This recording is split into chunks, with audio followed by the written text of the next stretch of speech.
के light subscribe कम रोशनी भी रहता है, गीत कैसे लगा ज्यादा से ज्यादा शेयर कीजिए। अब ही 12 दिन का हो, अब ही 12 दिन का हो, कि घर में झगड़ा मच गइले ना। अब ही 12 दिन का मोर ललनवा पहले नहीं रची गइले ना। यही घर में सासु जाग रही थी, यही घरवा में सासु जाग रही थी, कि झगड़ा मच गइले हो, कि झगड़ा मचाई देली हो।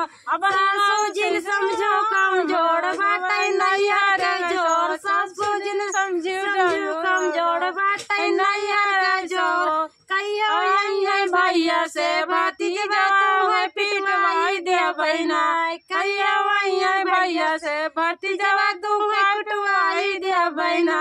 अब ही 12 दिन का हो, अब ही 12 दिन का हो, मोर लालनवा भाई घर में झगड़ा मची गइले ना। अब ही 12 दिन का भर लेना, लालनवा घर के झगड़ा मची गइले ना।